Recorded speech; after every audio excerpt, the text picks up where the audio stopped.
बकरीद पर धूमधाम व उत्साह के साथ मनाई गई। नमस्कार, मैं राजीव कुमार झा, आप देख रहे हैं न्यूज मिशन इंडिया। मधुबनी जिले में बकरीद पर धूमधाम व उत्साह के साथ मनाई गई। इस मौके पर मुसलमानों ने विभिन्न मस्जिद एवं ईदगाहों में बकरीद की नमाज पढ़ने के बाद अपने देश और दुनिया के लिए अमन, चैन और भलाई की दुआ मांगी। साथ ही वर्षा और पानी की किल्लतें, साथ ही धूप और गर्मी से बचने की भी दुआ मांगी।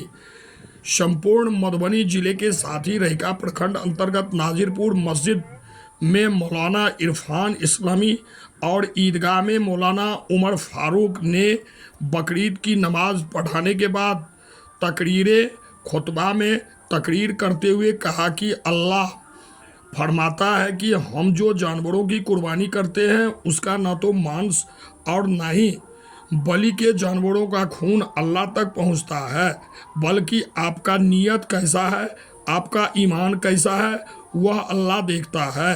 और आप जिन जानवरों को ज़बह यानी कि कुर्बानी करते हैं, ज़मीन पर उसका खून गिरने से पहले आपके नीयत को अल्लाह कबूल कर लेता है। लेकिन आपका धर्मपरायणता क्या कहता है? यह एक सच्चाई है कि अल्लाह सर्वशक्तिमान को मांस या रक्त की आवश्यकता नहीं है। वह अपने सेवकों की अधीनता पसंद करते हैं। वह देखना चाहता है कि नौकर उनकी आज्ञा के अधीन है या नहीं और ईमानदार है या नहीं। क्या वे अल्लाह के साथ केवल सर्वशक्तिमान अल्लाह को खुश करने के लिए बलिदान करते हैं या नहीं। ये चीज़ें है जो अल्लाह के लिए आवश्यक है, और यही चीज़ें है कि पवित्रता में गिना जाता है। ईश्वर के प्रति वही ईमानदारी और समर्पण ईद उल अजहा पर देखा जाता है। लेकिन कुछ लोग यज्ञ को केवल एक कर्मकांड के रूप में लेते हैं, कुछ इसलिए क्योंकि हमारे बच्चे दूसरी तरफ से मांस आने का इंतजार कर रहे हैं। कुछ अमीर लोग ऐसा इसलिए करते हैं ताकि दूसरे लोग उनका मजाक ना उड़ाए, और कुछ उन्हें प्रसिद्ध करने के लिए एक मोटे, अच्छे और मूल्यवान जानवर की बलि देते हैं। तो वहीं कुछ लोग कृपणता से एक कमज़ोर और दोषपूर्ण प्रकार के जानवर की बलि देते हैं। ऐसे सभी लोगों को यह ध्यान रखना चाहिए कि सर्वशक्तिमान अल्लाह ही देखता है कि क्या इस दास द्वारा किया गया बलिदान कृतज्ञता और प्रेम से किया गया है।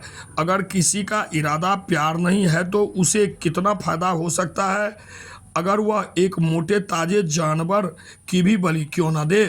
ईश्वर हमें सत्य को बढ़ाने, समझने, उसे हृदय से स्वीकार करने, उस पर अमल करने, फिर उसे आगे बढ़ाने की क्षमता प्रदान करे।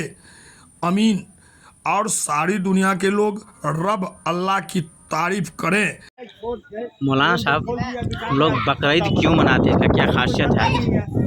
औज़ुबिल्लाहि मिनश्शैतानिर्रजीम, बिस्मिल्लाहिर्रहमानिर्रहीम। अल्लाह रब्बुल आलमीन ने फरमाया ला यनालल्लाहु लुहुमुहा वला दिमाउहा वलाकिन यनालुहु तक़वा मिनकुम, कि तुम्हारे जानवर का न गोश्त न खून अल्लाह रब्बुल आलमीन को कुछ नहीं पहुँचता है। इस आयत के पस मंज़र में हम देखें तो पहले जो है कुफ़ार मुशरिकीन ये क्या करते थे कि जब कुर्बानी करते थे तो कुर्बानी करने के बाद जो है वो उनके खून को ले जा कर के वो बूतों के ऊपर में और इस तरीके से काबा की दीवारों पर जा कर के मल देते थे। अल्लाह रब्बुल आलमीन ने कहा कि इन चीज़ों की ज़रूरत नहीं है। अल्लाह रब्बुल आलमीन को न तुम्हारे खून की ज़रूरत है, न तुम्हारे गोश्त की ज़रूरत है। अगर अल्लाह रब्बुल आलमीन की अगर ज़रूरत है तो सिर्फ़ और सिर्फ तुम्हारी तक़वा की ज़रूरत है। तो इस कुर्बानी करने का मकसद अल्लाह रब्बुल आलमीन को बंदे के अंदर तक़वा को देखना है कि बंदे के अंदर में बंदे के अंदर में कितना तक़वा है। और तक़वा का मतलब होता है कि अल्लाह का डर अपने अंदर पैदा करे, अल्लाह और उसके रसूल की फरमाबरदारी करे और इस्लाम की क़वानीन और ज़वाबित के ऊपर में अमल करे। और जो कुर्बानी हम करते हैं वो हज़रत इब्राहीम अलैहिस्सलाम की सुन्नत की भी हम अदा करते हैं और नबी करीम सल्लल्लाहु अलैहि वसल्लम की सुन्नत पर अमल करते हैं। तो इस तरीके से कुर्बानी करने का जो मकसद होता है सिर्फ़ और सिर्फ अल्लाह को तक़वा का देखना होता है कि बंदे के अंदर में कितना तक़वा है। इसीलिए हमें और तमाम मुसलमान भाइयों को ज़रूर चाहिए कि अपनी तक़वा के अंदर, अपने दिलों के अंदर में तक़वा को ज़रूर पैदा करें। अस्सलाम वालेकुम।